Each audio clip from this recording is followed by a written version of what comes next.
Alors, j'étais en train de parler de la cohérence de la pensée de Nietzsche, comme on l'avait évoqué. Mal interprétée, la volonté de puissance l'a été, puisque la manière la plus simple de l'interpréter, c'est effectivement la force du plus fort contre le plus faible. Mais on va essayer de comprendre la réalité un peu plus subtile que ça de la pensée nietzschéenne, voire complètement à l'inverse, tel un miroir de cette idée ou de ce qu'on a voulu en faire et la manière dont on a voulu le récupérer. Alors, pour nous replonger un peu dans le bain de ce que nous avions évoqué par rapport au renversement des valeurs que nous avions évoqué la semaine dernière, il est clair que Nietzsche critique énormément un monde statique, un monde qui n'est pas en mouvement. Et on en parlera beaucoup avec la notion de force, puisque derrière la notion de force, il y a la notion de mouvement, de transformation, de métamorphose, avec cette notion de volonté de puissance. Et donc tout ce qui est du domaine du statique, du réactif, de ce qui réagit plutôt qu'agir, ce sont pour lui des choses bien sûr à dénoncer, mais dans le sens de reprendre conscience de la force créative de l'homme, de sa puissance affirmative, de sa capacité de dire oui à l'existence. Alors c'est sûr que l'existence, elle n'est pas facile, il y a des choses qu'on souhaite, des choses qu'on ne souhaite pas, il y a la bourse qui monte, la bourse qui baisse, les journaux qui disent ce qu'on a envie qu'ils disent, ceux qui disent autre chose. Enfin bon, ça c'est la vie, avec toute sa puissance réactive par rapport à la nouveauté, par rapport à tout ce qui peut bouger, par rapport au mouvement. Mais il y a notre grande difficulté, tout bêtement, à accepter la vie dans la totalité de son expression. C'est-à-dire d'engendrer une force réactive à la réactivité même, du sens de conservation. Puisque dans la notion de réactivité, il y a la notion de conserver quelque chose d'acquis, quelque chose d'existant. Et Nietzsche l'a énormément dénoncé, puisque, effectivement, sa vision du monde est une vision d'une création continue. On va y revenir un tout petit peu, comme je le fais à chaque fois pour Nietzsche, à la pensée archaïque grecque. Pas parce qu'elle évoque la totalité de la pensée de Nietzsche, mais parce que c'est son fond culturel. Le fond culturel de Nietzsche n'est pas le nôtre. Nietzsche, comme on l'a vu la fois dernière, était un spécialiste, un philologue, quelqu'un qui a passé toute sa jeunesse et toute sa formation à étudier la pensée grecque. Et dans la pensée grecque, la pensée archaïque de la Grèce. On parlait d'un Nietzsche-Hésiode ou d'un Hésiode-Nietzsche sur certaines interprétations, dans le sens où il est très difficile de percevoir sa capacité de dépasser les dualités et les statiques, en fait, qui créent un monde bien ordonné, si on ne remonte pas à une autre vision du monde que la nôtre, qui est basée sur l'idée d'une création ex nihilo, où les choses, une fois pour toutes, sont venues à l'existence, et donc sont en tant que telles statiques, ce qu'il le critiquera. Pas par rapport à la métaphysique chrétienne, mais par rapport à ce que c'est devenu, ou comment on l'a interprété, ou comment on l'a utilisé dans le temps, puisque ce qu'il combat, ce sont les institutions qui ont pour but et finalité de maintenir un état constitué statique, une vision morte pour lui, qui dit non à la vie, qui dit non à l'existence, qui n'affirme pas, mais qui nie tout ce qui est création. Donc il vient d'une vision du monde qui est une création continue.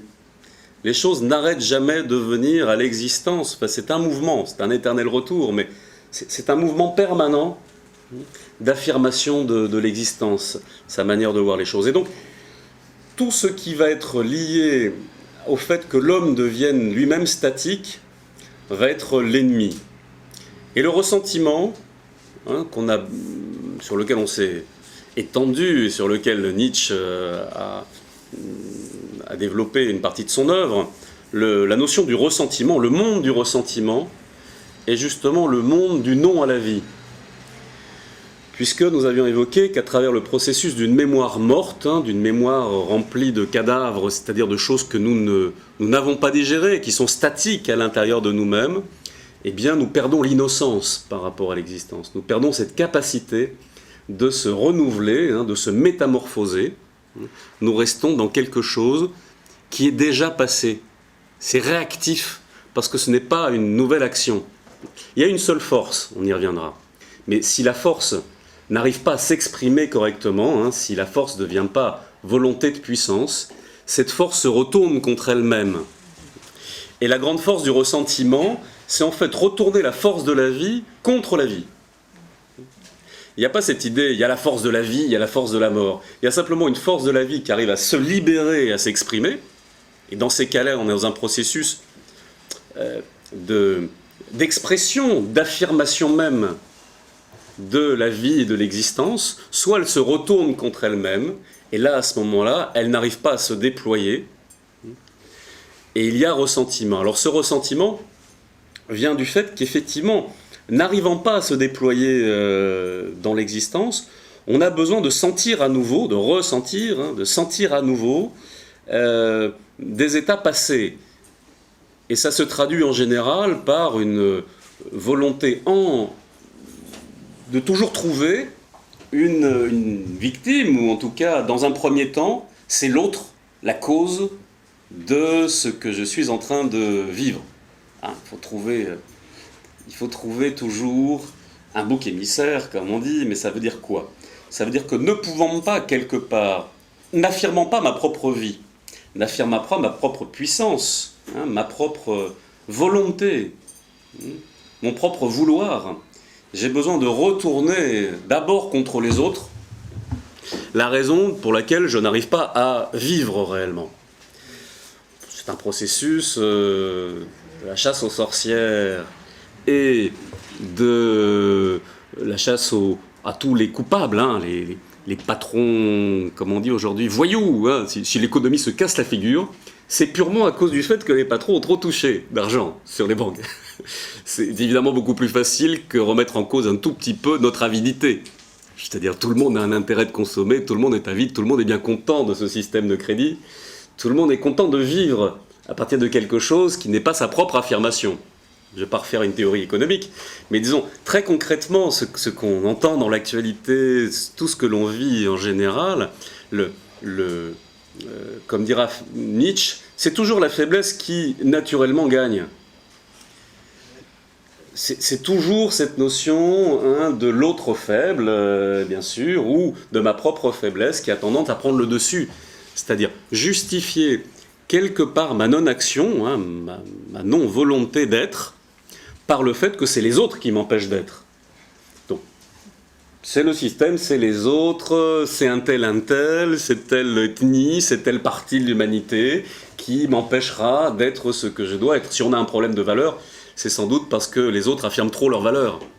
Une bonne partie de ce qui nous fait peur dans la pensée de l'islam, par exemple, indépendamment des extrémistes, c'est qu'on est face à des gens qui affirment de manière beaucoup plus forte les valeurs, et nous, on a quelques problèmes avec l'affirmation des nôtres.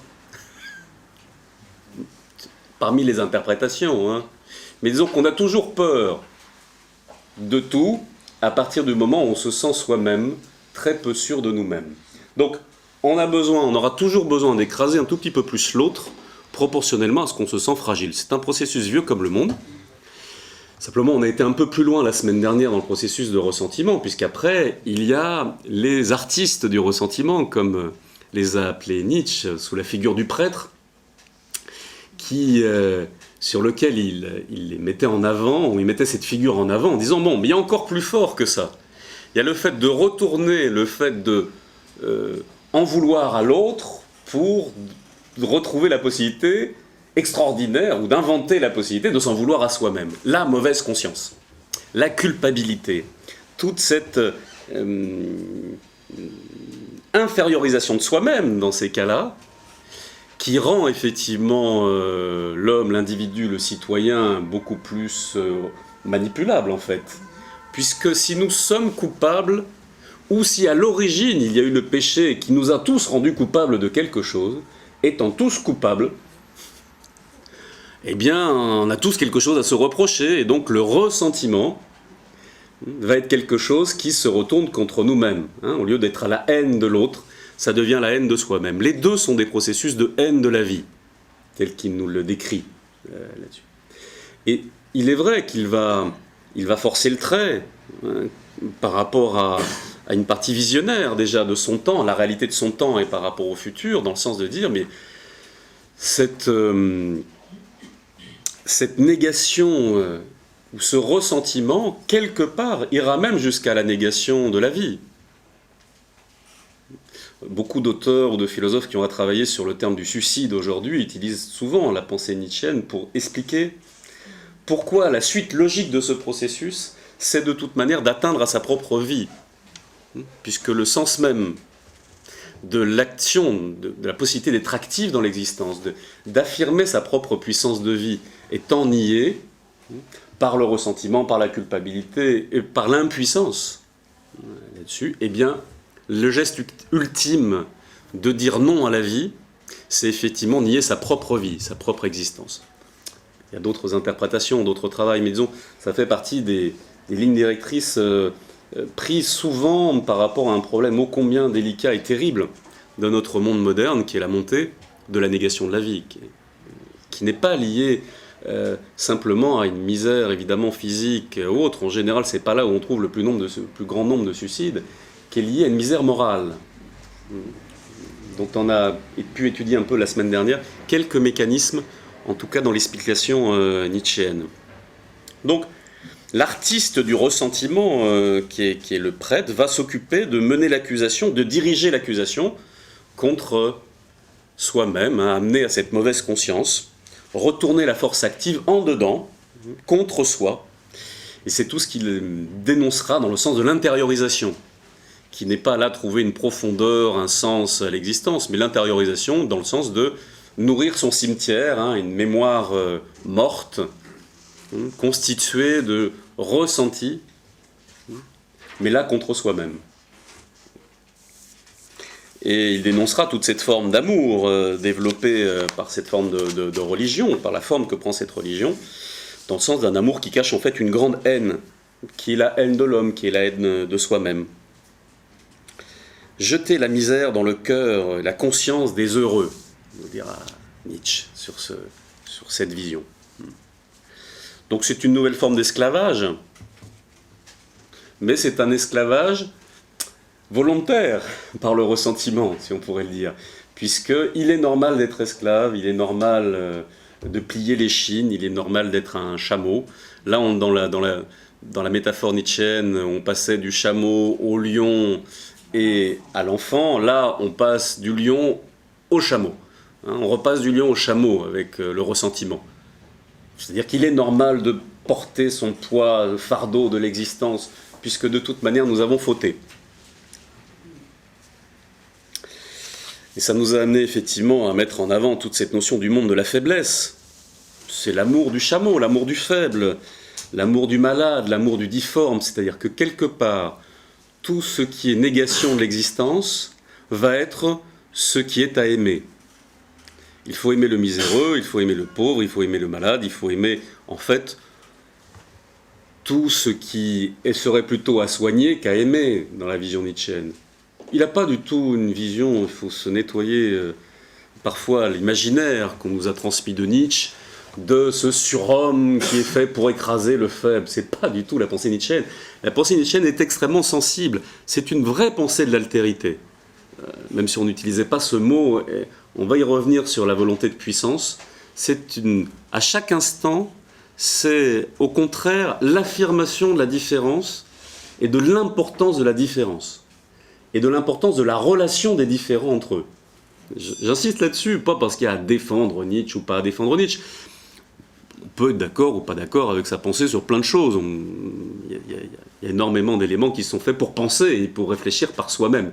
Mais ce qu'il faut au moins éviter, c'est de dire le contraire de ce qu'il a dit, par raccourci. C'est ça qui importe, parce que du coup, ça ne nous amène pas à penser, voire même à dialoguer avec Nietzsche ou à contredire Nietzsche pour des bonnes raisons. C'est ça qui compte, c'est que nos raisons soient les bonnes dans ce dialogue avec lui.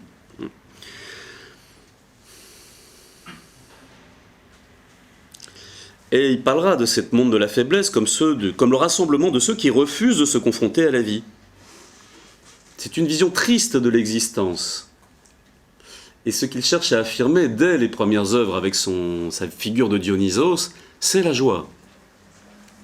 C'est le profond oui à l'existence. Mais pour dire oui à l'existence, il faut l'accepter sous toutes ses formes d'expression. Et là, on revient effectivement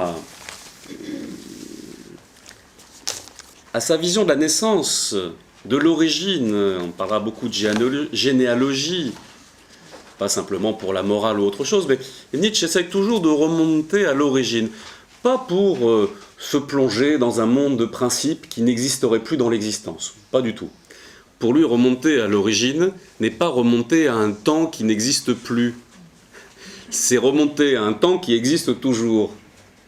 C'est autre chose, hein. Donc si je remonte au principe et à l'origine, je comprends même ce qui est en train d'agir dans la vie et dans l'existence. La puissance d'action. Nous, on voit l'origine comme un moment de départ, hein, par rapport à notre vision créationniste.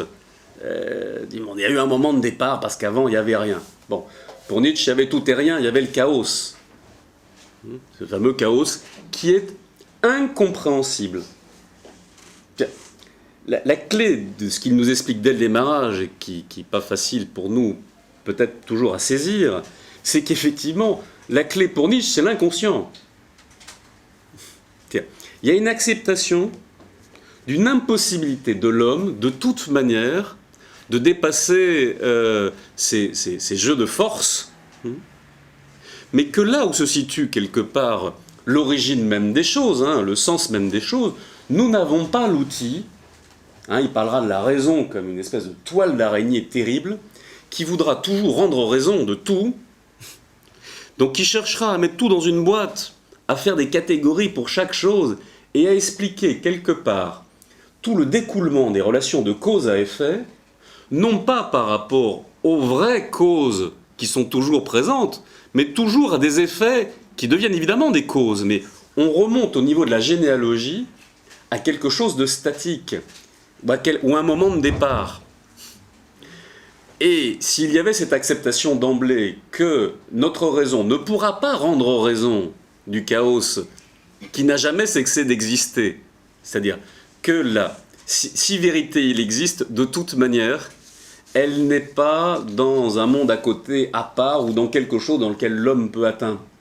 C'est le premier à mettre vraiment l'inconscient au corps même du oui à l'existence. Et pourquoi faut-il dire oui d'emblée à l'existence? Pas pour ne pas la transformer, pas pour ne pas métamorphoser les choses, mais tout simplement parce que l'existence qui va nous arriver dans toute sa diversité n'est pas intégrable dans mon mental comme une unité. La seule manière de vivre l'unité, c'est de vivre la diversité, c'est-à-dire chaque instant. C'est comme si la vérité se modifiait, par exemple. Oui, parce qu'il n'y a pas de statut de la vérité. C'est des forces. On va parler de forces. Nous, on commence pour un tout petit mot sur les trois grandes étapes de la généalogie ou de la théogonie grecque. Au démarrage, les dieux sont auto-créés. Les forces, on parle de forces auto-créées, qui ne naissent pas d'un papa, d'une maman, qui ne naissent pas de quelque chose, qui sont...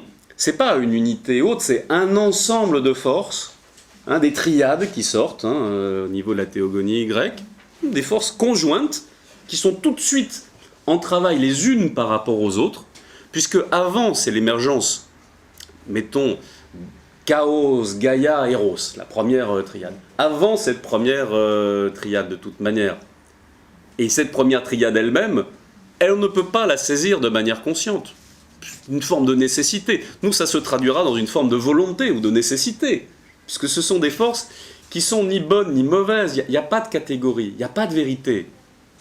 Il y a quelque chose qui s'exprime dans la vie qui n'est pas en rapport avec une échelle de vérité. Il y a une hiérarchie, mais il n'y a pas une vérité. On y reviendra. Donc l'origine des choses n'est pas consciente. Elle n'est pas humaine. C'est pas anthropomorphique, c'est pas anthropocentrique. On sort l'homme du centre des choses. Nous, on a un mal fou à imaginer une conception de l'univers sur lequel c'est pas nous qui avons appuyé sur le bouton. Comment est-il possible qu'il existe quelque chose avant l'espace et avant le temps, un fameux Big Bang qui n'aurait pas été décidé par les traders? Non, enfin, pas par qui on veut, hein, d'accord. Enfin, disons, comment est-il possible qu'il y a quelque chose qui soit au-delà de ma raison? C'est très très difficile, parce que ça nous oblige à avoir une identité qui ne se situe pas dans ces catégories.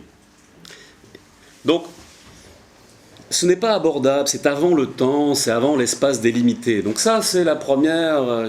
Et il y en aura encore une deuxième, sur laquelle d'abord elle est stellaire, bon ensuite elle est chthonienne, et simplement Zeus, mais qui est encore incompréhensible pour nous, va commencer à rentrer dans un jeu de pouvoir. Il n'y a pas de jeu de pouvoir avant. Avec simplement la généalogie à partir de Zeus, hein, la troisième grande étape de la génération du monde, là simplement la hiérarchie va commencer à apparaître, un ordre, hein, il va commencer à enfanter avec les uns et les autres, on aura les parents, les enfants, hein, les choses vont commencer à rentrer dans un ordre qui va nous sembler enfin compréhensible. C'est pas tellement compréhensible, mais là commence l'anthropomorphisation des dieux. Essayez d'anthropomorphiser Gaïa, Nyx, Ereb, ensuite les titans, essayez de leur donner une forme humaine, c'est impossible. On est face à des forces de la nature, comme on dirait, enfin des forces qui s'expriment, on ne peut voir que leur expression. On ne peut pas voir leur visage et trop se dire tiens, je ressemble un tout petit peu à ce cyclope, simplement parce que j'ai une écharpe dans l'œil, ou je ne sais pas. Bon, ce n'est pas directement concevable pour nous. Donc, l'origine n'est pas morale, elle n'est pas dans une dualité de force, elle est pluralité de force. Ça, si on veut comprendre ou essayer d'aborder la volonté de puissance, puisqu'il faut savoir que cet ouvrage n'a jamais vu le jour, hein, l'ouvrage qui aurait dû s'appeler La volonté de puissance n'a jamais vu le jour. Avec la notion de savoir qu'il est passé peut-être à un autre ouvrage, ou que la maladie le rattrapant, il n'a jamais réussi à finir de l'écrire. Bon, il y a des visions différentes. Les dernières interprétations semblent dire que, en fait, il était passé à un autre titre, à une autre forme d'ouvrage que les plans qu'il nous a laissés sur ce thème de la volonté de puissance. De toute manière, même s'il avait gardé sa conscience plus longtemps, il ne l'aurait pas écrit sous cette forme-là. Bon. Ça, c'est les derniers interprètes très pointus de Nietzsche qui ont laissé penser qu'effectivement c'était un ouvrage abandonné. Donc un peu comme Héraclite ou les autres, on travaille avec des fragments pour parler de la volonté de puissance. Hein.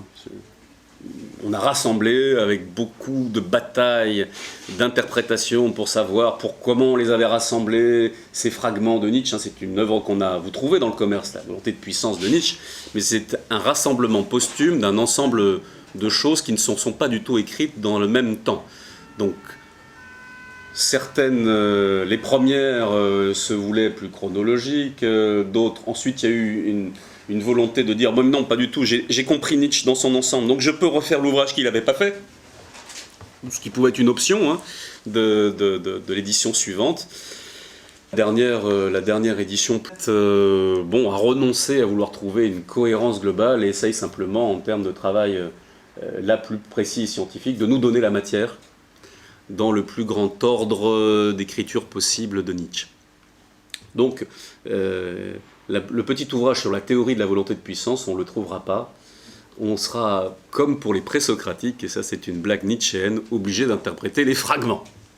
Bon, fragments de phrases complètes, hein, c'est l'avantage avec Nietzsche, il ne s'arrête pas au milieu d'une phrase, comme parfois ce qu'on a retrouvé sur les présocratiques, mais fragments tout de même, parce qu'il n'y a pas un ordonnancement dans cette vision par rapport à la volonté de puissance.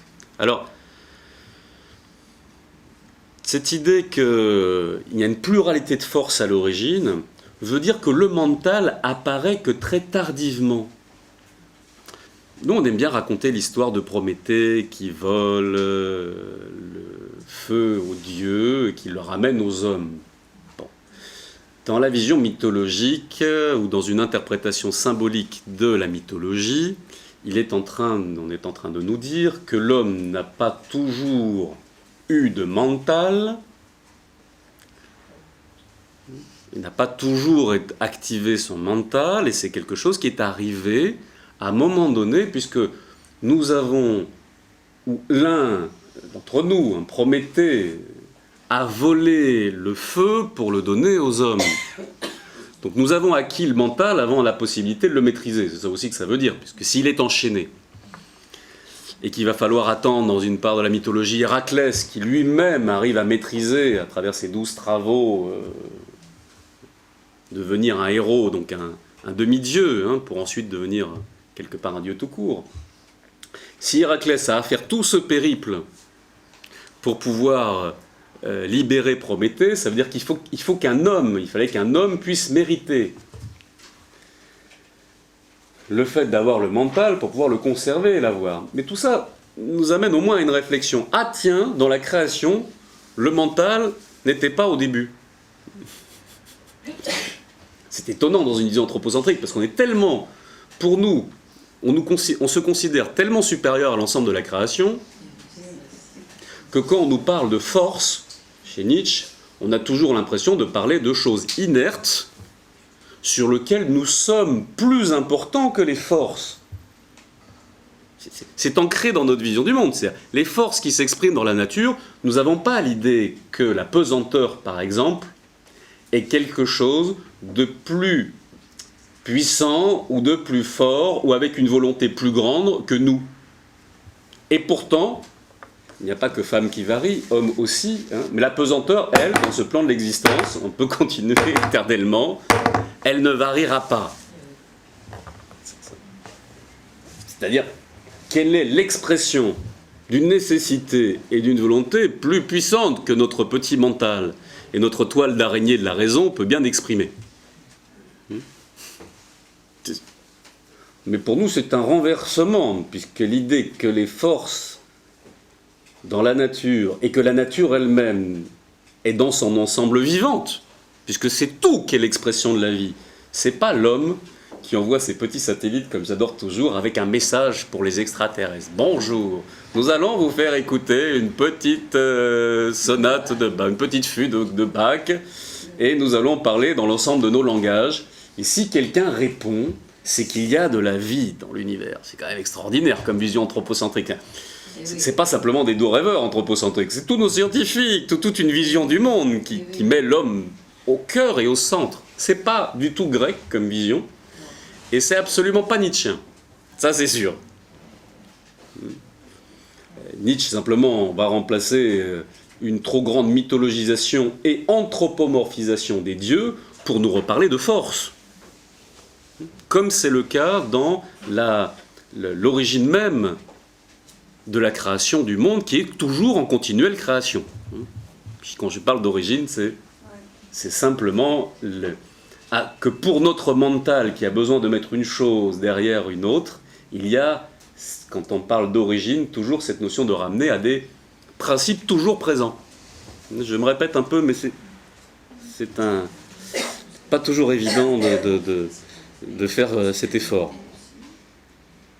Donc, si c'est des forces toujours existantes, et si le mental n'apparaît que tardivement, eh bien, la notion, évidemment, de mauvaise conscience, de faute, de culpabilité, de ressentiment, rendue possible par notre mental, hein, puisque le mental nous donne accès à la mémoire et à la projection du passé dans le futur. Ça, c'est ce que notre mental nous amène.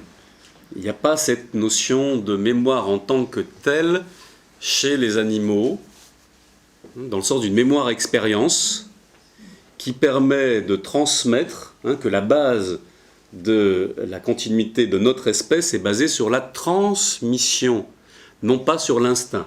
Un petit de l'homme ne survivrait jamais en tant qu'homme s'il n'y avait pas l'éducation et la culture. C'est un scoop.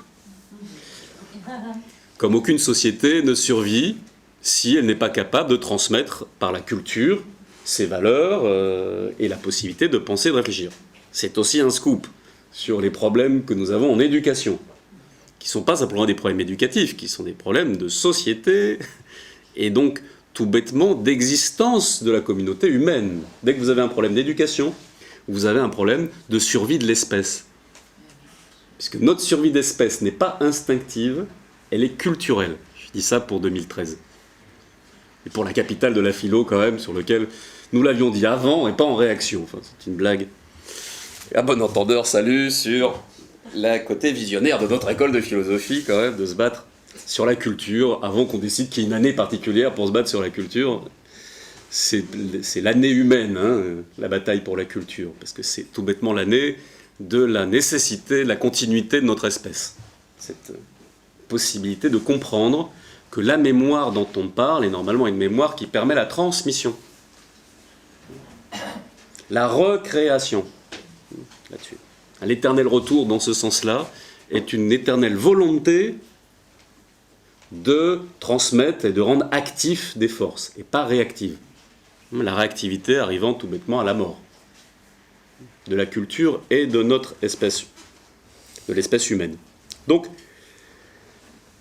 tout ce ressentiment, cette faute, cette accusation, cette vengeance, cette mauvaise conscience, cette notion de responsabilité, c'est le côté négatif, le côté réactif des possibilités de notre mental. C'est-à-dire la pente naturelle du mental sans éducation, sans travail, sans volonté, ça va être toujours de tomber dans le ressentiment, de toujours tomber dans la réactivité, parce que c'est plus facile. L'instinct est plus facile que la culture et l'éducation, que l'effort pour se transformer. C'est pour ça que Apollon, au démarrage de la pensée nietzschéenne, avant que ça devienne Socrate, enfin ça le devient très rapidement, ça représente tout ce qui est en fait la volonté d'emprisonner l'existence dans cette notion de bonne conscience ou de mauvaise conscience, dans un ordre très établi, dans quelque chose qui est du domaine de l'apparence. Apollon, le dieu beau et le dieu de la beauté, de la lumière, du soleil, du midi, nous met toujours en évidence dans cette vision quelque chose d'acquis. Et la notion de responsabilité ou la notion du connais-toi toi-même statique est quelque chose sur lequel Nietzsche effectivement va aller dans l'autre sens. Il dit vive l'irresponsabilité, mais pas l'irresponsabilité pour faire tout et n'importe quoi. C'est pas du tout quelqu'un qui va dire le monde ou le hasard autorise chacun à faire tout et n'importe quoi. Non, chacun doit exprimer ce qui est sa véritable force. Il doit avoir la volonté de puissance d'exprimer ce qu'il est. Mais pas la notion de se connaître soi-même est statique. Métamorphose-toi toi-même, nous dira Nietzsche. Transforme-toi, ce qui est la seule chose qui est la véritable existence et la vie. Donc, pour lui, c'est pour ça que je dis que la naissance ou l'élément initial est l'inconscience. Parce que la conscience, il la définira un peu comme Freud plus tard là-dessus, c'est région du moi affectée par le monde extérieur. Région du moi affectée par le monde extérieur. C'est-à-dire, quelque part, la conscience est réactive. Elle n'est pas active. Ce qui est actif, c'est l'inconscient. Il a un peu d'avance, hein, Nietzsche. Ce qui est profondément actif, c'est l'inconscient, puisque notre conscience est avant tout réactive. Il y a tout un travail à faire pour que notre conscience soit active et pas réactive. C'est pour ça que la mauvaise conscience, une région du moi affectée par le monde extérieur, c'est pour ça que cette recherche d'un monde totalement maîtrisé, maîtrisable,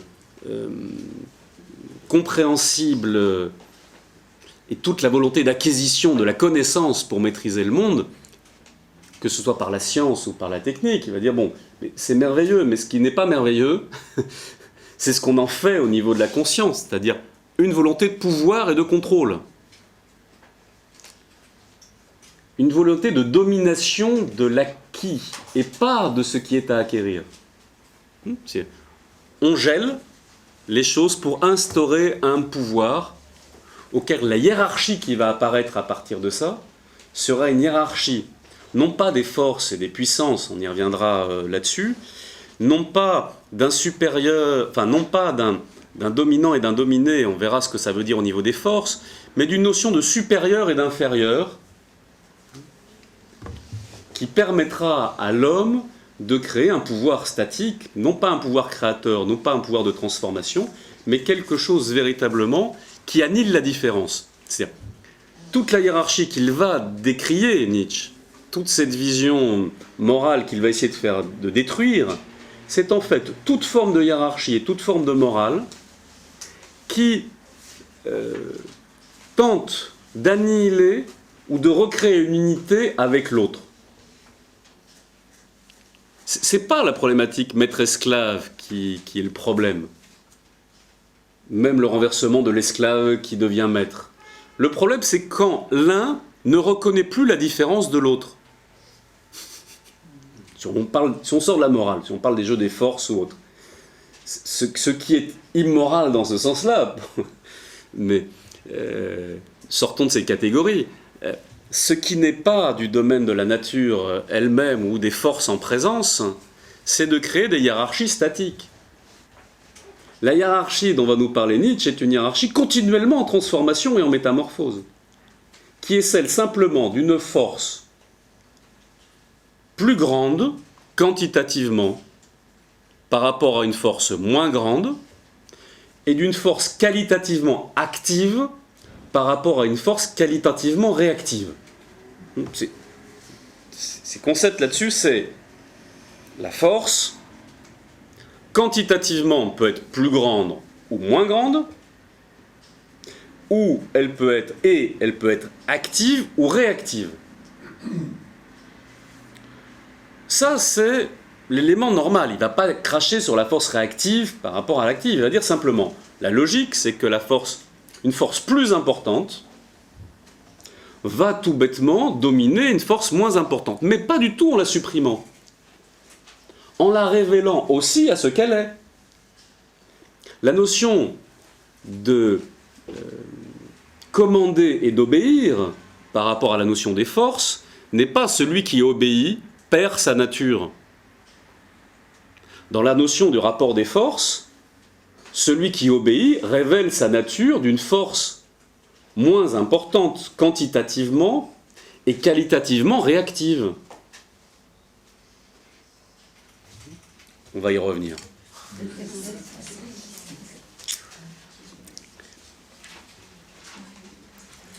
Il nous dit, nous en sommes à la phase où le conscient devient modeste. C'est magnifique cette phrase. Enfin, lui, il en est à cette phase-là. Nous, c'est peut-être à venir. Hein, mais enfin, disons, quand souvent au démarrage, il est très optimiste, Nietzsche. Il dit, nous en sommes à la phase où le conscient devient modeste. C'est évident que n'importe quel scientifique ou homme d'aujourd'hui qui s'intéresse au monde et à la vie ne peut que devenir modeste au niveau de ce que sa conscience peut saisir. Il est face continuellement à la limitation de ce qui peut être conscient pour lui. Ça fait longtemps en science qu'on a du mal à se représenter ce dont on est en train de nous parler. Alors on essaie bien de nous vulgariser la science en nous disant oui, effectivement, dans telle vision des choses, une chose peut être à deux endroits en même temps. Bon, on peut nous le dire 100 fois, pour nous ça veut rien dire. C'est-à-dire, notre conscient ne peut pas intégrer, parce que physiquement, nous, on ne peut pas être à deux endroits en même temps. Et quand notre pensée est à deux endroits en même temps, elle est dispersée. D'accord ? Donc, il y a un problème sur notre possibilité de conscience. Inconsciemment, les choses se font en même temps. On dit toujours, on peut travailler en colonne. C'est-à-dire, on peut avoir plusieurs choses qui continuent à travailler en nous. Mais dans les choses dont je suis attentif dans le moment, je ne peux pas être attentif en faisant la vaisselle, en pensant exactement comment je vais payer le prochain tiers provisionnel. Bon, je vais mal faire ma vaisselle, vous comprenez ? Par contre, là... On ne paye pas, oui, non. Par contre, la colonne, cette réalité-là, doit rester existante, ce que j'appelle fonctionner par colonne, c'est-à-dire comprendre que dans notre inconscient, qui peut être éclairé et devenir conscient à un moment donné, il peut y avoir beaucoup plus de choses qu'une seule chose à la fois. Mais pour ce qui est de la conscience, ce dont j'ai conscience dans le moment, ce avec quoi je suis, à la chose sur laquelle je suis concentré, mon centre, il ne peut pas être à deux endroits en même temps. Et pourtant, il paraîtrait que toute la matière qui nous anime, elle, est capable. Dans une autre forme de logique. Donc comprenons bien. Ça fait longtemps qu'en termes de science, nous touchons à des choses que nous ne pouvons pas avoir dans notre conscience. Ça pose un problème entre science et conscience. Bon. Je ne vous la refais pas celle-là, des illustres l'ont fait avant moi. Bon, donc nous en sommes à la phase où le conscient devient modeste, et donc Nietzsche va nous parler, va chercher des termes et des mots qui sont, c'est vrai, un peu subtils par rapport à la notion de volonté de puissance, dont on va sans doute pas faire le tour de ce matin déjà parce que ce sont des concepts qui nécessitent de continuer à se construire à l'intérieur de nous-mêmes pour essayer de comprendre ce qu'il a bien voulu nous dire par cet élément-là et ensuite de pouvoir voir ce qu'on peut en faire de ce qu'il nous en a dit. Donc la première chose qui par contre est plus perceptible dans sa philosophie de manière assez claire, c'est la notion de force. Et je reviens à ce que j'expliquais tout à l'heure en essayant de le rendre un peu plus clair. Tout est quantité de force. Donc tout est quantité de force en rapport avec d'autres forces. Toujours pluralité. Depuis le début de la création du monde, avec mon histoire de Gaïa, Eros, avec le chaos et de toutes ces triades initiales, c'est pas une force qui apparaît. Quand on parle de la force, on se trompe dans la vision nietzschéenne. On doit parler des forces. C'est pour ça que quand on parlait de Dieu au singulier, on pourrait dire les dieux riraient comme des fous. Les dieux grecs. Les forces elles-mêmes.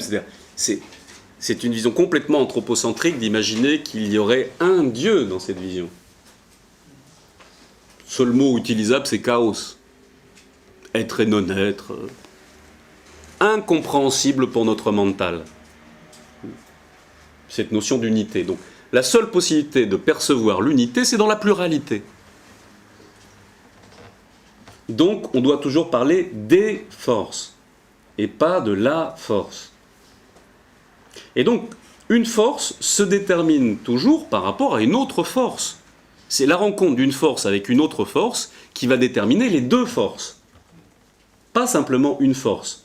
Puisque nous, quand on parle de la force, on pense toujours le plus fort qui va manger le plus faible. Bon, même si c'était le cas, de toute manière, ce qui constituait le plus faible est simplement en état de transformation dans le plus fort. Hein. Bon, ça c'est une blague naturaliste. Bien. Mais tout est quantité de force, donc tout est en rapport d'obéissance et de commandement. De commandement et d'obéissance. Mais pareil, dans cette définition nietzschéenne de commander et d'obéir, on n'est pas dans les mots barbelés où celui qui obéit obéirait contre sa propre volonté. Sa volonté est celle d'obéir. Dans ce moment déterminé. Et dans la suite de la transformation, sa volonté sera celle de commander, parce que toujours une force est en rapport avec une autre force, donc il y a toujours commandement-obéissance. Commandement-obéissance veut simplement nous parler d'une hiérarchie quantitative de force à un moment donné et qualitative par rapport à celle qui a le plus d'action ou celle qui du coup est obligée de réagir. C'est ça qui crée cette illusion et réalité de la notion de cause et d'effet. Mais à partir du moment où il y a une cause et un effet, à un moment il y a évidemment quelque chose qui commande et quelque chose qui obéit. Mais la chose qui vient d'obéir elle-même commande. Ça nous oblige à exploser nos catégories. On aime bien, une fois qu'on a déterminé une cause, qu'elle restera toujours la cause, et qu'elle n'est pas en train de se transformer, cette cause, dans les faits. C'est-à-dire, nous, quand on imagine en plus la rencontre de deux forces, une fois qu'il y a eu un dominant et un dominé, il faut que ça s'arrête là. Histoire de souffler un peu, parce qu'on a tellement souffert, tellement travaillé pour dominer, on n'est pas prêt de redonner la main à celui qu'on vient de dominer. Imaginez, vous avez une promotion dans l'entreprise, une semaine après, elle dit « ça va, j'étais heureux d'avoir testé ce poste, viens donc et reprends mon poste !» Travaillons puisque tu es plus compétent, ou que de toute manière j'ai fait cette expérience, donc maintenant jouons au jeu des forces de la vie et de la nature pour que chacun se transforme. Généralement, c'était ce qu'on avait parlé sur la génération de 68, les patrons de 68, vous voyez, c'est ceux qui sont les plus indéboulonnables. C'est-à-dire qu'une fois qu'ils ont atteint le pouvoir, c'était ceux qui avaient le plus de difficultés à beaucoup d'études sociologiques. Ceux qui ne voulaient pas le pouvoir, une fois qu'ils l'ont atteint, parce que ça leur a coûté des ronds de chapeau de l'atteindre, là-dessus une fois qu'ils l'ont eu. Alors là, comme ils connaissaient toutes les ficelles sur comment l'avoir, il était très difficile de prendre leur place. Bon, ça c'était des blagues d'analyse sociologique, hein, mais qui ont une part sans doute de réalité, nous disent les spécialistes. Bien. Donc, le hasard dans la vision nietzschéenne, on y reviendra, mais c'est une chose extraordinaire, c'est une nécessité. Tiens, le hasard est simplement ce jeu de métamorphose continuelle des forces. C'est pas du tout... c'est contre le déterminisme, hein, où toutes les choses sont écrites d'emblée, et contre ce que nous, on appelle souvent le hasard, c'est-à-dire tout est possible. Non, dans ce jeu des forces, tout n'est pas possible, puisque c'est un ensemble d'éléments, mais tout se mute et se transforme, ça c'est sûr. Donc, il va attaquer en fait deux attitudes philosophiques très ancrées. Pour une partie, ses premiers maîtres, qu'il reconnaîtra toujours pour une partie, Kant et Schopenhauer. Il les reconnaîtra toujours parce qu'il y a une part de la critique chez Kant et une part de la volonté chez Schopenhauer dont il va beaucoup s'inspirer. C'est ses formations, comme tout philosophe qui s'est construit avec la philosophie et toutes les formes de philosophie, il pourra aller plus loin, mais il ne reniera jamais ce sur quoi il s'est inspiré. Enfin, aller plus loin ou aller différemment. Donc, il va critiquer à un moment donné la critique de Kant, dans le sens de dire elle n'est pas allée assez loin. Il va critiquer une certaine vision de Schopenhauer, pareil, en disant il n'a pas été assez loin. Dans quel sens? Dans le sens qu'en fait, on a soustrait la question des valeurs par la critique. On a cherché à critiquer les valeurs. Critiquer dans le sens de déterminer, de comprendre quelle était la hiérarchie des valeurs, les questions sur les valeurs, sur les principes. Hein, la recherche du principe pour Kant. Donc, on va critiquer les principes statiques chez Kant ou les faux principes qui sont du domaine de l'opinion. Donc, on va essayer de remonter aux principes. Mais on ne va pas remettre en cause la notion même de principe, dans le sens où on va s'arrêter à un moment donné dans la réascension pour Kant. C'est-à-dire une fois qu'on sera arrivé à des principes universels, ce qu'il jugera universel, on va s'arrêter là. Donc on va, quelque part, soustraire les valeurs à la critique. C'est-à-dire, on rapporte les valeurs aux valeurs, pas à ce qui détermine les valeurs. Il y a une différence entre une force et une valeur. C'est à partir du jeu des forces qu'on va pouvoir qualifier, essayer de mettre des valeurs. Valeurs qui vont pouvoir bouger, se métamorphoser, être plastiques. Les valeurs chez Nietzsche sont plastiques. C'est pas qu'il n'y a pas de valeurs. Comme tout philosophe, il ne pourrait pas philosopher s'il ne mettait pas en place une hiérarchie et des valeurs. S'il ne qualifiait pas les forces en actives et en réactives. Il a besoin, pour travailler des valeurs. Il nous dira même qu'on est obligé de partir, même de la vision des prêtres, de la vision de la religion, des choses statiques, pour ensuite pouvoir travailler derrière. Mais il ne faut pas s'arrêter, dans le travail qui vient derrière, à revenir simplement des valeurs sur les valeurs. Parce qu'à ce moment-là, on tourne en rond, on est en boucle. Il faut essayer de revenir à l'origine, à la généalogie même de la valeur. Et là, on trouve la force, qui est au-delà d'une classification de valeurs, qui n'est pas ni un arrière-monde, ni même des principes universels, la notion d'universalité disparaissant, parce que qu'est-ce que veut dire universalité? De valeurs statiques, de principes statiques, dans une vision continuellement en transformation. Donc, il va chercher à faire exploser la vision de Kant et de Schopenhauer comme une critique non aboutie. Hein, un élément nécessaire, positif, mais ce n'est pas abouti.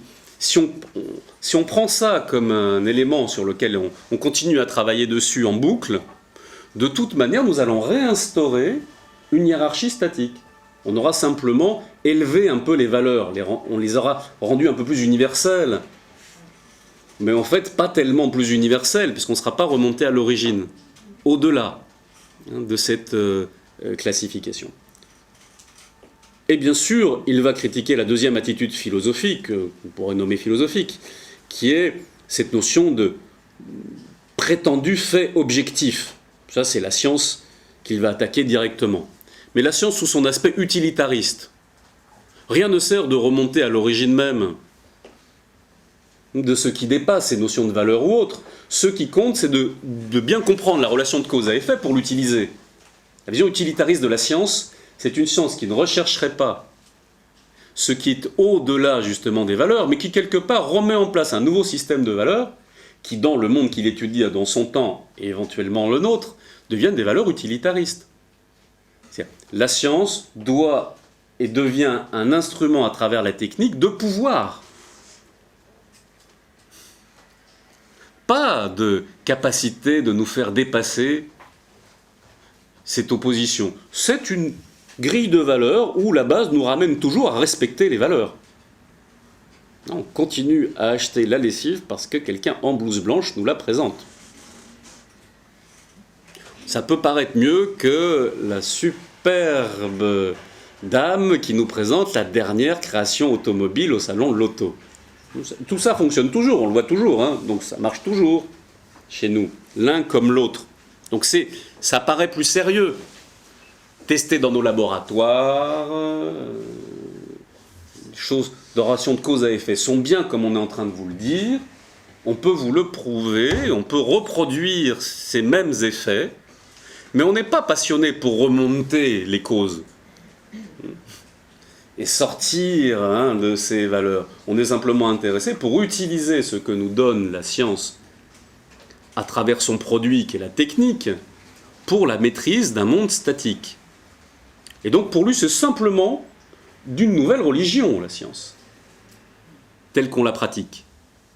C'est simplement une nouvelle hiérarchie de valeurs, mais qui malheureusement ne nous amène pas à cette libération de l'affirmation de vie, c'est-à-dire de notre volonté de puissance. Donc, toutes ces deux visions nous posent la notion de tout ce qui est en soi. Vous savez, en soi, quand on dit en soi en philosophie, la notion en soi, la notion de l'être, la notion d'ontologie. Bon, évidemment, dans ces deux cas de figure, ça devient des masques à notre non-volonté d'accepter les limitations de notre conscience et à une volonté de ramener le monde à ce que nous pouvons rentrer dans notre conscience. Parce que c'est ça le mécanisme. Il faut réabaisser les forces et ce qu'est le monde à ce que je peux avoir dans ma conscience. Cette fameuse nanocratie, effectivement. C'est la notion du pouvoir des nains, comme je le dis toujours, c'est-à-dire cette idée où il faut absolument rabaisser l'existence à ce dont je peux en avoir conscience. C'est extrêmement puissant, parce que c'est un mécanisme où le tout possible, le tout autre et l'autre n'en fait pas de place. Et c'est pour ça que si on parlait de valeur chez Nietzsche, c'est la valeur de l'origine, ou l'origine des valeurs. C'est ça qui va l'intéresser. Et il sera toujours extrêmement prudent en disant c'est un art et une science extrêmement complexe, l'interprétation, c'est-à-dire le fait de qualifier les forces, d'active, réactive, de comprendre ce qui est en train de se passer. Est-ce que je suis face à une force réactive ou est-ce que je suis face à une force active ? Et si je suis face à une force active, qui est une force d'affirmation de la vie elle-même, là-dessus, est-ce que je peux moi-même transformer cette notion d'action dans ce qu'il pourra appeler, ce qu'on verra un peu plus tard là-dessus, dans une forme d'affirmation de l'unité même de l'existence dans sa pluralité. C'est-à-dire, il va utiliser un terme là-dessus pour nous rendre un peu plus clair ce qu'est cette notion de force active là-dessus. Il va nous parler bien sûr de force affirmative par rapport à une force négative. Il va transformer réactif par négatif et actif par affirmatif. Pas que c'est synonyme, mais pour nous permettre de mieux comprendre ce jeu entre les forces. Donc, dans ce jeu des forces, il ne faut ni une force absolue, ni une force relative ou utilitaire, il faut tout bêtement une force. Il ne faut ni de valeur absolue, ni de valeur relative ou utilitaire, il faut la définition de la force, c'est-à-dire une action positive d'une création. Le fameux marteau de Nietzsche, qu'on dit philosophie à coup de marteau, ça veut dire fondamentalement une philosophie de l'action active et affirmative. Et donc tout ce qui est force de l'affirmation va devenir qualité de la force. Et là, effectivement, ça continue de décaper notre vision des choses, puisqu'il va nous parler, il va dire, bon, on doit chercher à interpréter les valeurs, il va falloir, pour travailler, et dans cette métamorphose continuelle, déterminer un haut et un bas, un noble et un vil, un affirmatif et un négatif. Pas pour remettre en place une nouvelle morale, mais pour pouvoir qualifier ces forces qui sont tout le temps en changement. Le vil par rapport à l'affirmatif, ou le négatif par rapport à l'affirmatif, est simplement négatif parce qu'il est réactif et il empêche la vie de s'exprimer dans toute sa potentialité, c'est-à-dire dans tout son être.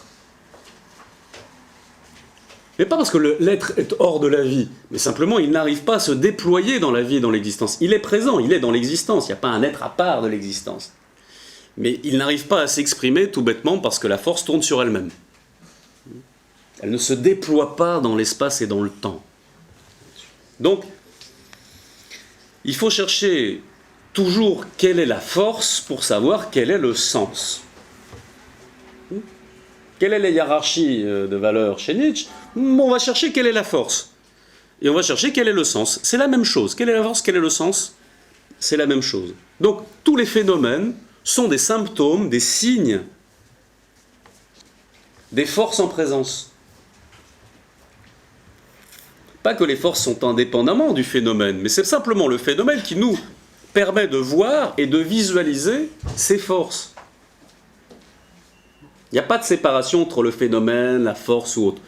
On va simplement distinguer les choses à l'intérieur de la force, d'une même force, mais que nous ne pouvons pas voir comme une unité, donc nous allons la travailler en active, réactive, affirmative, négative, là-dessus, à travers l'observation des phénomènes, à travers un développement d'une sensibilité par rapport aux phénomènes.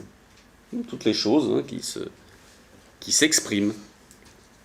Donc, la notion de séparation entre l'apparence et l'essence est fausse. L'apparence est simplement l'expression d'une essence. D'une essence qui va réussir à s'exprimer, être affirmative ou être réactive. Mais dans tous les cas, il n'y a pas de séparation des mondes. Il nous demande une présence, Nietzsche. Il faut être présent dans l'instant, dans le moment, par rapport à la réalité des forces en jeu. Pas présent dans l'instant, dans le sens du carpe diem, de simplement jouir de l'instant présent par rapport à son côté positif. Il faut jouir de l'instant présent dans tous ses côtés. Il n'y a pas de positif ou de négatif, il y a de la force.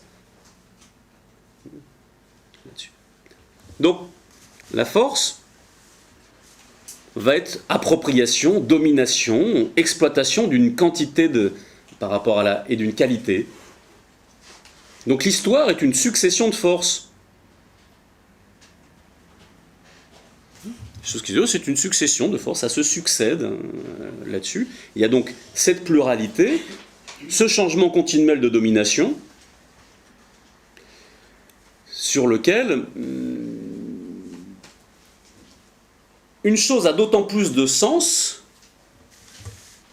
que la force est capable de s'emparer du phénomène. Si on veut comprendre le sens du chose, il faut comprendre la force qui s'est emparée, la force véritablement qui est derrière ce qui est en train de s'exprimer. C'est ça le sens. Il n'y en a pas un autre à aller chercher au-delà ou à côté. Donc, une force est toujours une force par rapport à une autre force, donc une volonté, et on va s'arrêter là pour la pause, on pourrait boire un petit café pour retrouver notre volonté, une force. Une volonté s'exerce toujours par rapport à une autre volonté. S'il y avait une chose à se souvenir par rapport à la force, c'est la pluralité des forces, et que ce qui commande et ce qui obéit n'est pas une négation de la force d'une force par rapport à une autre, c'est simplement un ordonnancement momentané des forces, dans un moment déterminé, et que une force étant toujours en rapport avec une autre force, la relation de la volonté va être la même chose que la force, dans le sens où elle se déterminera toujours par rapport à une autre volonté. Donc quand on parle de la volonté, puisqu'on est en train de parler, d'essayer de parler aujourd'hui de la volonté de puissance, c'est pas une volonté qui annule une autre volonté. Quand on parle de volonté, c'est une volonté qui révèle l'autre volonté. C'est pour ça que l'autre est toujours présent. C'est pour ça que dans la vision de la pluralité et de l'ensemble des forces, il y a, on pourrait le dire, même si ce n'est pas du tout une terminologie de Nietzsche, un profond humanisme. C'est-à-dire, tout a son sens, plus fort ou moins fort dans sa capacité d'orienter, d'être commandeur ou commandé. Mais si c'est ma nature, on pourrait dire ça, d'obéir à un moment donné, ce n'est pas par négation de ma volonté, mais ça va me permettre d'exprimer ma volonté. Parce que cette obéissance est ma propre volonté. Et donc dans le rapport d'une volonté de l'une par rapport à l'autre, c'est quelque part le oui des deux volontés. Il y a un oui à commander, il y a un oui à obéir. Ça sort de notre concept où nous, oui pour commander, non pour obéir. Bon, ça ne marche pas tout à fait comme ça, ni la vie ni l'existence. Oui. De toute façon, pour obéir, dans ce que tu dis là, oui. il faut aussi une force active. Bien sûr. Si c'est la force réactive, c'est plus... On n'est plus dans la vie, on est dans la négation de la vie, on est dans la réaction. C'est une, comment dirais-je, une pédanterie de l'homme, ou une volonté de domination, dans ces cas-là, d'essayer de rabaisser la cause, parce que si on dit, ben voilà, on rabaisse la cause, ben voilà, Dieu est arrivé, en 6 jours il a bossé, s'est reposé le 7e, ça y est, c'est fait, donc on a une image, on a des textes, son fils est arrivé, ou le prophète est arrivé, on a les éléments bien clairs qui nous permettent de déterminer. On oublie que tous ces textes sont métaphysiques. C'est lus d'une autre manière, comme tous les mythes de création du monde, ils sont extraordinaires, mais de nuances, pas d'anthropomorphisation. C'est ça notre problème. Et donc nous, la force, on veut la rendre anthropocentrique. Pour pouvoir ne pas se mettre dans une hiérarchie, c'est de ne pas comprendre qu'il nous faut obéir à l'existence pour, quelque part, commander l'existence. C'est commander ce qui doit de toute manière arriver. C'est-à-dire être un acteur. Mais on ne peut pas être acteur si on ne comprend pas qu'il doit libérer une force. Dans cette vision des forces, jamais une force ne nie une autre force. Il y a toujours cette notion de l'expression, on pourrait dire du respect de la volonté de chacune des forces. C'est-à-dire, la rencontre des forces est toujours affirmation de sa différence. Jouir de sa différence. Voilà ce qu'on entend dans la bouche de Nietzsche, ou en tout cas dans les écrits de Nietzsche. Jouir de sa différence. C'est extraordinaire que derrière tous ces contresens, il y ait parmi les plus beaux textes de Nietzsche sur l'altérité. Mais pas une égalité. Nietzsche détestait la notion d'égalité. C'est pour lui contre-naturel. C'est la meilleure manière de dissimuler le fait d'écraser l'autre, de parler d'égalité. Parce qu'il y a toujours un qui est plus égal que l'autre. Je cite toujours cette expérience, un avion se scratch, de toute manière, si vous êtes pakistanais, vous toucherez moins avec la même assurance que si vous êtes européen. C'est beau la différence, mais c'est respecté par l'égalité, mais c'est respecté par personne. Un Chinois ne vaut pas la même chose qu'un Français. Quantitativement, qualitativement, à tous les niveaux. D'accord? Et l'Union pour la Méditerranée pose ce type de problème. Quand la France arrive et essaye de donner des leçons aux autres pays, vous comprenez que la Méditerranée est d'accord pour la différence, hein, mais pas pour un supérieur et un inférieur. J'espère qu'il sera très intéressant ce colloque d'Averroès. Oui. Ah oui, oui, oui.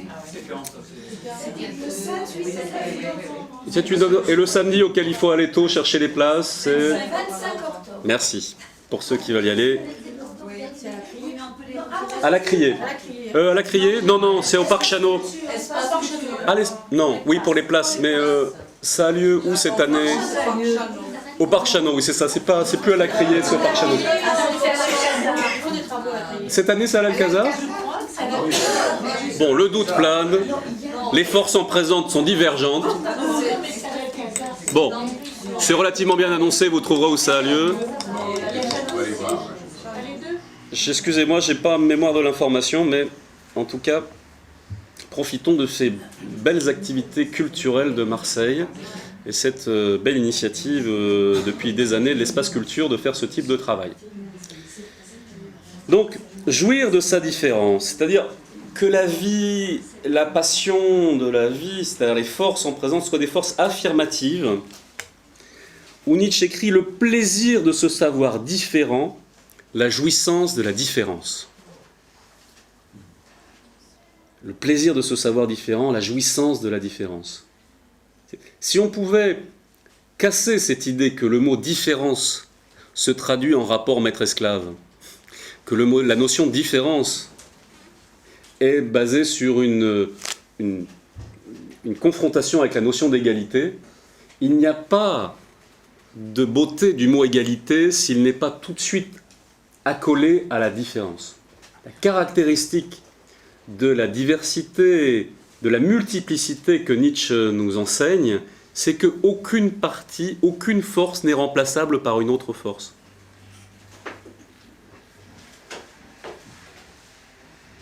Tiens, tout est toujours en métamorphose, en transformation, rien ne se perd, tout se transforme, oui, d'accord, mais ça veut dire quoi? Ça veut dire qu'aucune des parties que nous constituons n'est identique, n'est semblable à celle qui est à côté d'elle. La seule chose, c'est qu'il faut que toutes les forces deviennent actives et pas réactives. C'est pas, il y en a qui sont nés pour avoir des forces réactives et d'autres qui sont nés pour avoir des forces actives. C'est qu'il faut remettre au goût du jour l'amour de la différence pour que chacun trouve sa place, puisse s'exprimer dans cette diversité. Parce que comment vaincre toute forme de racisme, toute forme de montée de tous les extrémismes là-dessus? Avant tout en réfléchissant, en intériorisant la valeur de la différence. Pas la valeur du plus faible. C'est ça que Nietzsche nous met en avant. C'est moral et en fait une nouvelle hiérarchie. Seuls les plus faibles méritent donc d'avoir le pouvoir. Dans cette vision, tout le monde doit dégager sa volonté de puissance, c'est-à-dire tout le monde doit exprimer son pouvoir, son je peux, grâce au je veux. Il faut réveiller le je veux pour que chacun puisse réveiller son pouvoir. Et ce n'est pas la notion d'un pouvoir de l'un sur l'autre. Si je veux, je peux. La volonté de puissance est une volonté du vouloir. Volonté du vouloir, bon. Bien. Mais ça peut permettre peut-être de comprendre mieux ce oui affirmatif. C'est pour ça qu'il n'aime pas la dialectique, ou la vision dialectique de la philosophie, Nietzsche. Il n'est absolument pas hegelien. On a dit qu'il ne comprenait pas Hegel. C'est pas qu'il ne comprenait pas Hegel. Il ne voulait pas suivre la notion d'une dialectique d'un plus fort par rapport à un plus faible, d'une force qui inexorablement doit surpasser une autre force. Il est pour un oui affirmatif. Tandis que la morale aristocratique naît d'une triomphale affirmation d'elle-même, morale aristocratique dans le sens d'une vision du meilleur, par rapport à une morale du bien et du mal, de la faiblesse ou autre. Bien. La morale des esclaves, dès le début, dès l'abord, est un non à ce qui ne fait pas partie d'elle-même.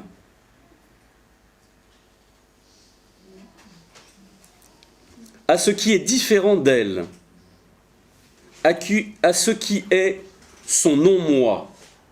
Et ce non est un acte créateur. Qu'est-ce qu'il est en train de nous dire? Quand je dis, j'en avais parlé la semaine dernière, quand je dis « je suis le maître », c'est une volonté affirmative. On pourrait dire « mais c'est inique ». Dans une notion de domination, etc., sur ça, c'est le pouvoir. Non, il dit d'abord c'est un élément affirmatif. Parce que je n'ai pas besoin de dire « tu es l'esclave » pour dire « je suis le maître ». Ou « je suis noble », ou « je suis grand », etc. C'est une affirmation de non-moi, de mon moi, qui n'a pas besoin de nier ton moi. L'affirmation de ma différence, y compris dans le sens de dire « je suis grand, je suis beau, je suis fort », enfin, ça se voit, non? Bon, ne nécessite pas de dire « tu es mauvais, tu es petit » ou autre. Mais si je dis... Mais on vit dans un monde. Maître de quoi alors? Dans le jeu de Nietzsche, au niveau dialectique là-dessus, c'est la notion de dire il faut affirmer la différence dans la sens des forces actives. Je suis maître dans le sens que c'est moi qui impulse les choses. Je suis maître de moi, quoi. Oui, on pourrait dire, moralement, on traduira ça comme ça, mais Nietzsche irait plus loin et dirait « je suis la force active, je ne suis pas une force réactive. Je ne suis pas esclave dans le sens que je ne suis pas une réaction de quelque chose de supérieur à moi-même. Je suis dans la vie, je dis oui à la vie, j'accepte la vie sous toutes ses formes et dans toutes les forces en présence. Donc je dis oui à la souffrance, je dis oui à la joie, je dis oui, je fais d'une joie de toute chose. C'est-à-dire, l'affirmation positive de dire je suis le maître, ou je suis grand, ou je sais, est un élément qui de toute manière pose mon identité en moi-même. Alors on pourrait dire égocentrisme, bon, on peut l'interpréter de mille manières là-dessus. Mais en tout cas, je pense tel qu'il a été interprété sur Nietzsche, c'est surtout le fait que la morale des esclaves, dès l'abord, est un non à ce qui ne fait pas partie de moi-même. Parce que si je dis je suis fort, ou j'ai de la volonté de puissance, j'ai absolument pas besoin de nier l'autre. L'autre n'ajoute et ne retire rien à ce que je suis. Quelqu'un qui a une bonne identité, fondée pas sur le paraître ou sur les autres. On peut lui dire qu'il est la pire des choses, théoriquement, il ne va pas déprimer pendant 3 semaines, un mois ou autre, parce que ce n'est pas l'autre qui détermine ce qu'il est. L'autre lui pose quelques problèmes dans la relation au monde, dans la relation aux autres, du regard des autres. Je ne dis pas, on vit dans le monde, bien sûr. Donc bien sûr qu'on a besoin de travailler la communication et le regard des autres. Mais il n'empêche que la seule manière de le faire, c'est que mon identité ne soit pas dépendante de ça. Mon existence peut-être, dans le sens de la possibilité de s'exprimer dans la vie, mais pas mon identité. Donc, quelqu'un qui a une forte identité n'a pas besoin de nier l'autre. Quelqu'un qui a une faible identité a besoin d'utiliser, malheureusement, sa faiblesse. Il est sur le même territoire que l'autre, je ne sais pas comment dire. Si vous mettez un plus haut et un plus bas, même si ça semble non moral, je vais plus loin, c'est pas ce que Nietzsche est en train de dire, mais allons plus loin, allons au-delà de la morale. Hein. Même si je dis je te suis supérieur à toi. Si je le fais par une saine affirmation de moi-même, j'ai absolument pas besoin de te rabaisser. Si je maîtrise les mathématiques, je suis supérieur à toi en mathématiques, pour l'instant, dans le jeu des forces en présence. Si je suis humain, je te transmets pour que peut-être tu sois supérieur à moi en mathématiques. C'est pas un souci. Mais dans le moment présent, il n'y a aucun problème à créer une différence. Il n'y aurait pas d'éducation s'il n'y avait pas de différence. S'il n'y avait pas quelqu'un qui apprend et quelqu'un qui enseigne. S'il n'y a pas des gens qui maîtrisent quelque chose et des autres qui ont à acquérir la maîtrise de ça. L'élève qui arriverait pour faire le piano, il dit non, moi c'est comme ça. Je joue du piano. Le maître qui a 30 ans de piano, qu'est-ce qu'il peut faire? Il dit joue comme tu veux. Simplement pas sur mon piano. Tu vas pas remettre en cause que je joue bien ou non, ou que je suis un bon professeur ou non d'ailleurs, par rapport au fait que tu décides ça. Ça concerne ta propre volonté, qui pour l'instant est un peu réactive. Ça va? Alors, pardon? Ça... Non. Comme ça peut. Donc qu'est-ce que la volonté de puissance? Enfin, on va dire Nietzsche qui va nous expliquer tout, ça va être clair. Ce concept victorieux de la force, ça explique, c'est encore plus complexe, mais non. Ça demande interprétation. Concept victorieux de la force, grâce auquel nos physiciens ont créé Dieu et l'univers, ce concept victorieux de la force a besoin d'un complément. J'enlève le... grâce auquel les physiciens ont créé Dieu et l'univers. Ça sera encore un autre débat. Mais disons, ce concept victorieux de la force a besoin d'un complément. Il faut lui attribuer un vouloir interne, que j'appellerais la volonté de puissance. C'est-à-dire, il y a une qualification de la force que Nietzsche appelle volonté de puissance. Dit autrement, la force est le « je peux ». Qu'elle soit active ou réactive, c'est une force dont la caractéristique, c'est de pouvoir, si c'est une force. Je peux. Bien. Simplement, ce pouvoir, s'il n'est pas qualifié, c'est-à-dire s'il n'y a pas le « je veux », qui est une manière d'expliquer la volonté de puissance, qui n'est pas autre chose que cette force. C'est simplement lié à cette force. C'est séparé et lié. Il n'y a pas dans Nietzsche une séparation entre deux mondes, deux réalités. C'est la même chose, mais pour essayer de mieux comprendre, parce qu'une force de pouvoir et de volonté, si elle n'était pas dissociable, ne nous permettrait pas de comprendre la réaction, ou la force réactive. On serait simplement en train de dire « acceptons la vie, vive la vie, oui à la vie », mais il n'y aurait pas la notion d'affirmation de la vie. Dans la volonté de puissance, il n'y a pas simplement un « oui à la vie », il y a « oui à une vie affirmative ». Donc volontaire. Donc il faut que je mette ma volonté dans ma propre force pour être. Si je ne mets pas ma volonté dans mon « je peux », ben je peux, mais je n'exprimerai pas forcément ce « je peux ». Il faut une volonté pour que mon pouvoir s'exprime dans l'existence, se manifeste, exactement.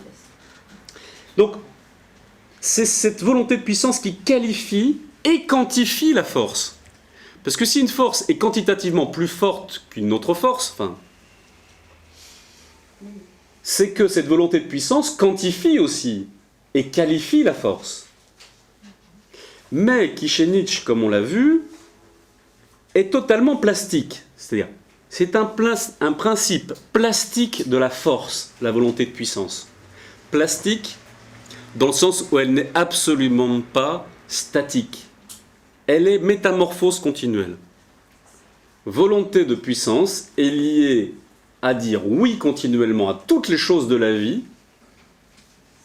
et d'affirmer ce que je suis dans toutes les réalités de la vie.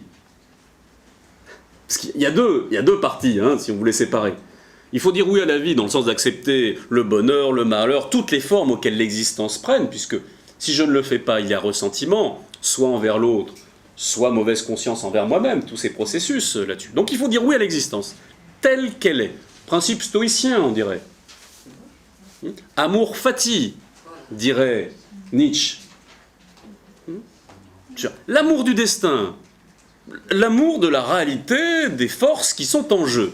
Bien, avec ça, vous pouvez utiliser le stoïcisme pour faire des esclaves. Pas que le stoïcisme est une philosophie d'esclave, mais elle a été utilisée parfois comme ça. Parce que très bien, accepter donc tous les pouvoirs existants, c'est une religion philosophique dans ces cas-là, qui est le fait de dire, comme vous acceptez le destin et toutes les choses qui vous arrivent, ou autre. Mais dans le stoïcisme, comme dans chez Nietzsche, la volonté apparaît. C'est-à-dire, ma propre représentation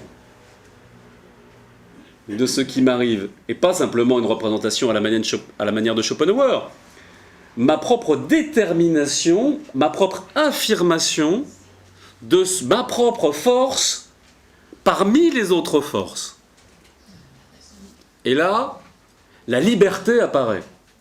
Mais la liberté dans le sens de la libération de ma force en forme affirmative, qualitativement constructive, et non pas négative, et de je deviens moi-même Dieu constructeur, comme dans le début de notre généalogie. La vision grecque d'un Dieu, ce sont des constructeurs, ce sont ceux qui mettent en forme les choses. C'est-à-dire qui libèrent ou qui organisent des forces existantes. Donc la volonté de puissance crée le je veux par rapport à de toute manière toutes les forces que nous sommes et que le monde est, c'est-à-dire des je peux. Nous sommes tous des je peux. Refoulés ou non, réprimés ou non, coupables ou non. Si le je peux reste simplement le je peux, c'est-à-dire si la force reste la force sans la volonté de puissance, il y aura toutes les pathologies et toutes les formes de refus de la vie et de l'existence. Bien. Donc, principe plastique de la force, parce que la volonté de puissance n'est pas supérieure à la force. C'est pas une volonté de puissance qui est supérieure à la force, non, non, c'est une qualification, une quantification de la force, qui se modifie avec ce qui est conditionné. Comme il n'y a pas de séparation, il y a ce qui conditionne et ce qui est conditionné. Mais cette volonté de puissance se modifie en permanence. Par la confrontation, parce que comme elle n'est pas séparée de la force, en fonction des rencontres avec les autres forces et de tous les éléments à présence, il y a transformation continuelle. Donc l'autre et la volonté de l'autre n'est jamais quelque chose à annihiler, puisque c'est la rencontre de la force et de la volonté de l'autre qui révèle ma propre force et qui permet à ma propre volonté de puissance de s'exprimer. En commandement ou en obéissance. Parce que la liberté n'est pas liée au fait de commander. La liberté est la notion d'exprimer ma force. Mais si j'exprime ma force de manière non réactive en obéissant, c'est que volontairement, l'expression de ma force correspond dans ce moment-là au fait de se mettre au service d'une force plus puissante. Mais pas me m'annihiler dans la force plus puissante. Me cohésionner ou trouver une relation qui permet que c'est une relation gagnant-gagnant, comme on dirait aujourd'hui. Gagnant-gagnant parce que les deux forces s'expriment du coup en tant que volonté de puissance de manière supérieure. Donc, il y a un côté inséparable de ce qui détermine et de ce qui est déterminé. Il y a un côté inséparable de la volonté de puissance et de la force dans cette vision nietzschéenne. Et cette force est dite victorieuse parce que de toute manière, qu'elle soit réactive ou active, elle aura toujours un vouloir interne qu'elle réussira à exprimer ou non. La victoire est au-delà de la réussite et de l'échec. La vision de la victoire est la notion que la force n'est pas compressible, on ne peut pas la détruire. On peut la qualifier et la quantifier. Même dans la pire réactivité, ça c'est une grande force nietzschéenne, même dans le pire siècle, ou même dans sa vision de l'avenir qui était la mort de l'ancien homme pour la naissance d'un nouvel homme. C'est-à-dire, il y avait toute cette notion qu'il fallait qu'on accepte, dans amour fati, de mourir à nous-mêmes, d'être un pont, d'être un élément de passage par rapport à la naissance, la renaissance, ou la nouvelle possibilité d'une force active et créative. Donc il fallait même accompagner notre propre destruction, pas suicidaire, mais notre propre destruction de quoi? Des morales, des valeurs établies, de tout ce qui fait le vieil homme, comme il nous explique, pour libérer la puissance créative du nouvel homme qui est déjà en nous. Nous sommes déjà les forces de ce que nous allons devenir. La notion du devenir, dans ce sens-là, pour Nietzsche, est liée à une affirmation. Tiens, la qualité, la volonté de puissance, c'est la qualité du devenir. C'est une puissance du devenir actif. C'est le monde glorieux de Dionysos, c'est-à-dire une capacité de dépasser les limitations, les habitudes, l'enfermement dans les catégories présentes, qui sont devenues réactives, pour pouvoir réémerger à des valeurs qui sont en rapport avec les qualités de force qui s'expriment. Alors, ne développerai pas la notion de tout ce qui est la force réactive, on en a déjà beaucoup parlé, hein, la négation, tout ce qui est soustraction, division de cette force de puissance, ressentiment, mauvaise conscience. Et ça amène Nietzsche à dire des choses qui sont aussi très mal comprises. Il dit « On a toujours à défendre les forts contre les faibles ». Ça, c'est le nouveau slogan. Hein. Ça, ils auraient pu mettre ça dans le journal, hein, ça aurait été un élément... toujours à défendre les forts contre les faibles. Bon, mais il faut le réintégrer dans la vision nietzschéenne, parce que ce qui naturellement se développe, c'est que les forces réactives, qui ne sont pas plus puissantes que les formes actives, mais qui sont une déviation des formes actives, naturellement prendront toujours le pouvoir. C'est toujours la faiblesse qui prendra le pouvoir. C'est toujours la petitesse, c'est les instincts en nous qui prendront le pouvoir. C'est-à-dire, si je ne fais rien, c'est toujours la loi du plaisir, du désir-plaisir, hein, de la force du plus fort contre le plus faible qui se mettra en place. Mais c'est une vision de la faiblesse. C'est toujours le plus faible qui prend la main sur le plus fort. Le ver de terre n'a pas à se plaindre d'être écrasé. C'est clair. Bon, on peut aimer tous les humoristes, hein, peu importe. Il y a sans doute des choses très bien chez Bigard d'ailleurs ou autre. Mais si vous voulez faire, mais soyons clairs, si vous voulez faire le parc, on appelle ça comment, dans le Stade de France. C'est difficile de faire le Stade de France que Raymond DeVos fasse le Stade de France à l'époque. C'est difficile, son humour, vous voyez ce que je veux dire, oblige un petit effort. Raymond DeVos. Si vous êtes Bigard et que vous bêtez toute une part de ce que vous expliquez, j'ai rien contre Bigard, mais si, comment dirais-je, on s'amuse avec ce qui se passe en dessous du nombril et pas au-dessus du nombril, vous faites stade plein. Mais pas parce que les hommes sont des animaux ou pas des animaux. Pas parce que les gens qui viennent sont petits ou pas petits. On a tous besoin de s'amuser de tout, et pourquoi pas. Mais c'est plus facile, c'est ça que je veux dire. C'est tout ce qu'il y a à dire. C'est pas qu'on n'a pas besoin de se détendre de temps en temps, et pourquoi pas. Si avec du facile, on est capable de trouver des éléments d'humour, tant mieux, parce qu'il y a encore plus bas, vous voyez ce que je veux dire. C'est-à-dire que c'est pas encore... on tombe pas dans la pure grossièreté, mais c'est plus facile. Le faible gagne toujours sur le plus fort. Ça, c'est une règle nietzschéenne, qui est une règle quand même un peu de la vie, je pense. C'est pas ce que disait La Fontaine. Hein? C'est pas ce que dit La Fontaine. Oui, c'est clair, parce que La Fontaine est un moraliste, comme Ésope, où il essaye, dans sa morale, d'amener l'homme à renverser. Parce que ce qui est naturel pour l'homme, c'est pas ça. Mais ce qui est naturel dans les jeux des forces, c'est qu'elles soient réactives. Parce qu'il faut une volonté de puissance, hein, il faut y mettre un « je veux », une volonté de transformation et de métamorphose pour que la force s'exprime en tant que force de vie. C'est tout. C'est pour ça qu'il ne parle pas que de la force, qu'il adjoint à la force la volonté de puissance. C'est ça que j'essaye plus ou moins adroitement d'expliquer. J'ai une carte de James Dean qui dit « Seuls les faibles sont vraiment forts ». Oui, c'est une autre blague. Dans la réalité de notre existence, oui, c'est possible. Donc, si on veut faire du devenir une affirmation, ça veut dire affirmation de l'être, ça veut dire une grande volonté de retourner à l'innocence. Et terminons avec cette vision de, quelque part, de l'innocence perdue chez Nietzsche. L'innocence perdue chez Nietzsche n'est pas une naïveté. Quand il nous parle de retourner à l'enfant, c'est pas une naïveté, ils sont tous beaux, ils sont gentils. Mais c'est que l'enfant ne qualifie pas, ne juge pas ce qui apparaît. Quand il dit qu'il faut retrouver sa force de l'enfant, c'est qu'il faut prendre toutes les choses qui nous arrivent comme elles sont. C'est-à-dire une pensée heureuse, un gai savoir. Rien ne peut déterminer de l'extérieur ma volonté de puissance, que je dirais intérieure, mais intérieure dans le sens de ce qui ne dépend pas de ce qui m'entoure. Je dois développer une force en moi absolument pas réactive, active.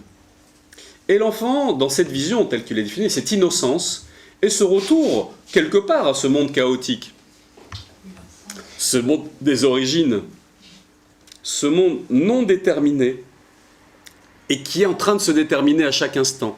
C'est un devenir qui se détermine dans chaque instant présent dont Nietzsche nous parle. C'est ni un rêve de retour à l'enfance, ni un rêve du futur merveilleux. C'est la possibilité dans chaque instant, si on retrouve cette innocence, de renverser les forces. C'est-à-dire, renverser, ça veut dire que la force retrouve sa véritable nature qui est volonté de puissance. Et c'est très beau cette vision de l'innocence, puisque c'est une innocence puissante. C'est une innocence qui réveille le meilleur d'entre nous, qui n'a pas besoin d'abaisser l'autre pour être, qui a seulement besoin de comprendre et de vivre le fait que si je suis, l'autre pourra être aussi.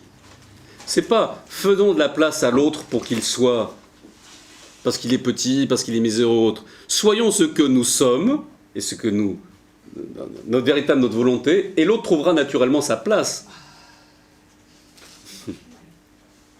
C'est une forme pour que chacun trouve sa place avec l'affirmation de chacun. Et pas avec le fait de ne pas m'affirmer pour qu'éventuellement l'autre qui ne l'est pas ait de la place. La vision hiérarchique dans ce sens est une vision continuelle de développement de la volonté de puissance de chacun. C'est pas facile, vous comprenez que c'est très facilement réductible ce genre de pensée. Là-dessus. C'est plus dangereux parce qu'on comprend toujours, tout le monde il est beau, tout le monde il est égal, tout le monde il est gentil. C'est liberté, égalité, fraternité, personne ne comprend rien, mais c'est très beau. Oui. Volonté de puissance, c'est pas facile là-dessus. Donc, je terminerai par cette notion du hasard. L'innocence est une forme d'acceptation profondément de tous les éléments de l'existence, donc du jeu, parce que dans l'enfant il y a le jeu de Zeus, le jeu de Dionysos, le jeu de la vie. Et le jeu, chez Nietzsche, c'est une notion d'une définition particulière du hasard. Par hasard, c'est là la plus ancienne noblesse du monde, le par hasard. Je l'ai rendu à toutes choses. Je les ai délivrés de la servitude du but. Il y a une servitude de faire des choses par rapport à un but. J'ai trouvé en toutes choses cette certitude bienheureuse, à savoir qu'elle préfère danser sur les pieds du hasard. Ma parole est, laissez venir à moi le hasard, il est innocent comme un petit enfant. C'est une parole de Zarathustra.